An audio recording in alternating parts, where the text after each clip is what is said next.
हाल से यही आपको रिपोर्ट करना चाह रहा हूं कि भय की राजनीति तो आज से नहीं, पिछले कई सालों से चली आ रही है।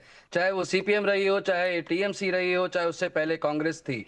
बीजेपी ने एक उम्मीद दी। उम्मीद को लेके 3 से 78, 78 से आज 140, 150, 160 जो भी नंबर आएगा, मेट्राइज का भी अभी आपने जिक्र किया, नंबर उतने ही दिख रहे हैं। लेकिन मैं आपको एक बहुत अच्छी बात ये बताता हूं कि 91 लाख वोटर कट गए।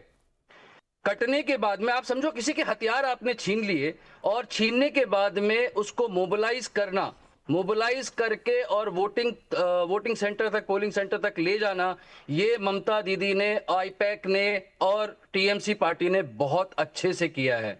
इन्होंने बहुत अच्छे से मोबिलाइजेशन किया है। वोटिंग परसेंटेज जो आपको बढ़ती हुई दिख रही है, आप देखेंगे मुर्शिदाबाद, मालदा, जो गढ़ हैं टीएमसी के, वहां पे वोटिंग परसेंटेज बहुत अच्छी हुई है। नॉर्थ बंगाल जो हमेशा बीजेपी का रहा है, वहां पर भी वोटिंग परसेंटेज बढ़ी है, लेकिन वहां पे बीजेपी ने पिछली बार भी अच्छा परफॉर्म किया था और इस बार भी भगवान की दया से बहुत अच्छा परफॉर्म कर रही है।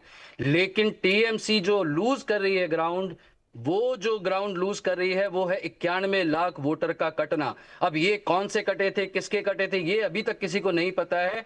लेकिन जिस तरह का दमखम मोबिलाइज करने में लगाया है वोटर को, और जो परसेंटेज अभी हम देख रहे हैं बढ़ता हुआ, ये पूरा पूरा मोबिलाइजेशन का एफर्ट टीएमसी ने आज से नहीं, चुनाव की घोषणा से पहले से ही तैयारी कर रखी थी। आप देखिए ट्रेन भर भर के जा रही हैं, लोगों के साथ कम्युनिकेशन हो रहा है, ग्रुप्स बने हुए हैं, खाली मेट्स ही नहीं, बड़े बड़े लोग। अभी एक अच्छा वायरल हुआ था इंस्टाग्राम पे कि एनआरआई बंगाली कम्युनिटी जो है वो से नो टू बीजेपी का एक ट्रेंड चला रही थी।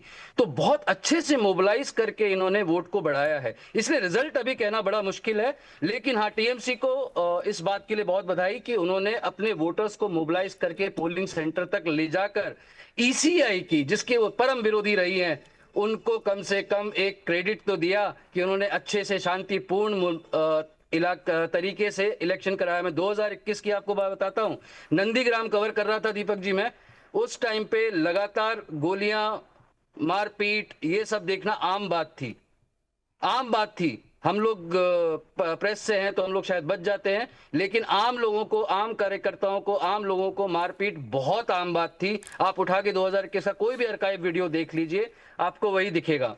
लेकिन इस बार दो खबरें आई हैं आज सुबह से लेके अभी तक, सिर्फ दो, कोई खबर नहीं आई। तो इलेक्शन कमीशन को भी टीएमसी ने बहुत अच्छे से क्रेडिट दिया है मोबिलाइज करके।